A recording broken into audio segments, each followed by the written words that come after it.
আমরা যখন অস্ট্রেলিয়াতে যাই তখন দেখা গেছে যে বিমানেই একটা কার্ড দিয়ে দেয়া হয় যে আপনার কাছে কোনো প্রাণী জাতীয় কোনো পণ্য আছে কিনা বা মাংস আছে কিনা, হ্যাঁ?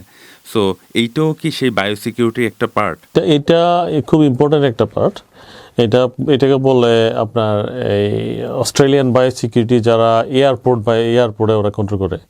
হ্যাঁ, এই কন্ট্রোল করার পর্যায়ে এর একটা উদাহরণ আছে। রিসেন্টলি গত 2 বছর আগের ঘটনা, ইন্দোনেশিয়াতে এই খোরা রোগটা দেখা দেয়। খোরা রোগ এবং সাথে আরেকটা রোগ ছিল, এটাকে বলা হয় এলএসডি, লাম্পি স্কিন ডিজিজ। এটা আমাদের দেশেও আছে। 2টা ডিজিজই আমাদের দেশে আছে গরুর ক্ষেত্রে, কিন্তু অস্ট্রেলিয়াতে নাই। তো এটা যেন না আসতে পারে তার জন্য এয়ারপোর্টে আপনার স্পেশাল ডগ স্কোয়াড ডেপ্লয় করা হয়েছিল। ওই সময় কেউ গেলে, যেমন সিকিউরিটির জন্য ড্রাগের জন্য ডগ স্কোয়াড আছে, বাট এই প্রথম অস্ট্রেলিয়াতে ডগ স্কোয়াড ডেপ্লয় করা হয়েছিল শুধুমাত্র মাংস এবং মাংস জাতীয় জিনিস ডিটেক্ট করার জন্য, যদি কেউ নিয়ে যেন না ঢুকতে পারে। কারণ হচ্ছে ওই রোগ ডিজিজ দুইটা মাংস জাতীয় এবং মাংস জাতীয় প্রোডাক্ট থেকেই হওয়ার সম্ভাবনা বেশি থাকে।